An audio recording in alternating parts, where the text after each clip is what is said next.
नमस्कार, मैं विनय कुमार और आप देख रहे हैं रिपोर्टर बाबा की खास पेशकश बजट। आज देश की वित्त मंत्री निर्मला सीतारमण जी के द्वारा तीसरी बार सदन में बजट पेश किया जा रहा है और इस बजट को अमृतकाल का महत्वपूर्ण बजट बताया जा रहा है। किंतु देखना यह है कि ये बजट जिनके लिए बनाया गया है वो इस बजट से कितना संतुष्ट हो रहे हैं। हाँ, मैं बात कर रहा हूँ व्यापारियों की, किसानों की, बेरोजगारों की, महिलाओं की और आम जनता की।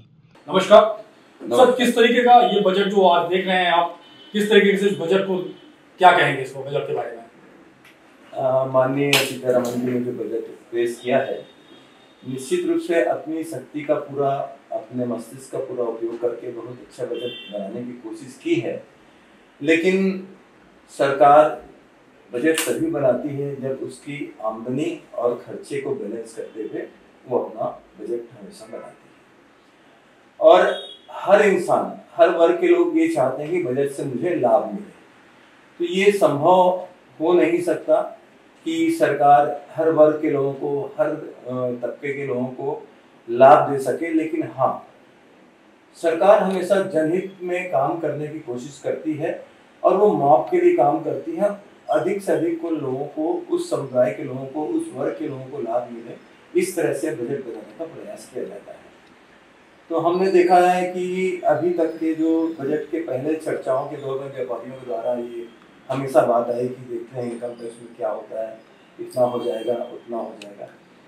ये एक मन की संतुष्टि का भाव है, मुझे लगता है। मेरी व्यक्तिगत अगर फीलिंग को आप मानेंगे तो हम करीब करीब ऐसे 10% भी लोग नहीं है जो इनकम टैक्स बटाते हैं हिंदुस्तान के अंदर में। हमारे भारत देश में इनकम टैक्स के पेयर्स की 6-7% का रेशियो है, ऐसा कहीं पढ़ा था मैंने। अब इतने कम लोग के लिए इतनी बड़ी बात, उसको बहुत बड़ा विषय बताना तो मुझे बहुत न्यायोचित नहीं लगता है। हमारे देश की जनता, आम जनता को क्या लाभ मिल रहा है शारीरिक रूप से, और हमारे देश के किसानों को क्या लाभ मिल रहा है, वो देखना बहुत ही महत्वपूर्ण होगा।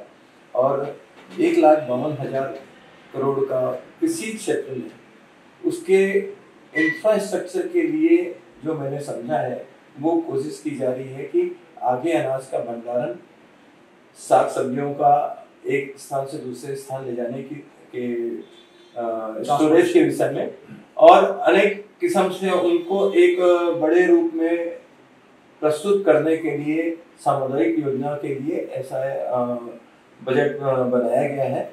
मैं सोचता हूँ इससे किसानों को बहुत लाभ मिलेगा। लेकिन हाँ, एक बात और उसमें है कि मिनिमम सपोर्ट प्राइस एक जो होती है किसानों की, जो मांग चली आ रही है लंबे समय तक, उस पर अभी कोई प्रकाश डाला नहीं गया है। तो कुछ असंतुष्ट भी हो सकते हैं, कुछ संतुष्ट भी हो सकते हैं। और इनकम टैक्स की बात हम बहुत ज़्यादा करें तो अधिकतम जो आमदनी वाले लोग आते हैं वो 15 लाख के नीचे आते हैं, और उनका 15 लाख की इनकम में बजट में 10,400 रुपये करीब का 15 लाख वालों को भी बेनिफिट मिल रहा है, 12 लाख वालों को भी उतना बेनिफिट मिल रहा है, और 10 लाख वालों को भी। आप मेडिकल फील्ड से आते हैं, आपका मेडिकल का व्यापार है, तो क्या लगता है कि मेडिकल को कैसे, कितना ध्यान में रखा गया है, और मेडिकल स्टोर्स या मेडिकल फार्मा को क्या क्या फायदे मिल सकते हैं इस बजट के माध्यम से? राइट, आपने बहुत सही कहा।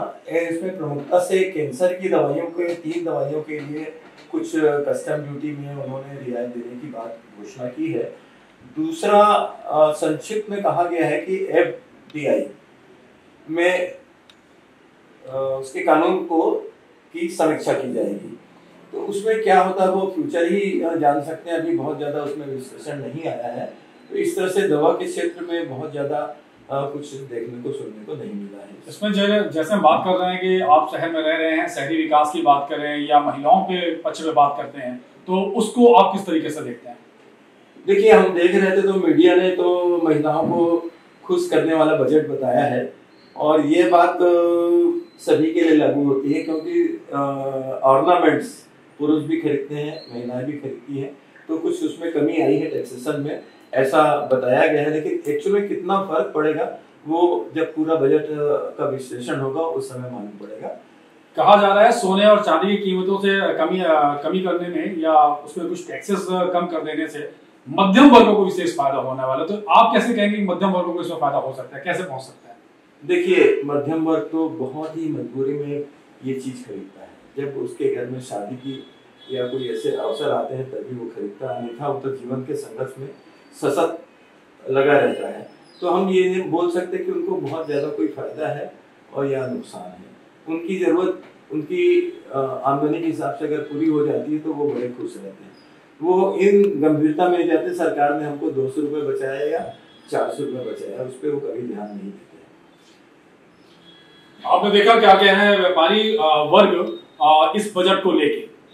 आइए आगे और भी बात करते हैं और भी व्यापारी भाइयों से और देखते हैं कि बजट को लेके उनके मन में क्या चल रहा है और कैसा विचार चल रहा है। धन्यवाद।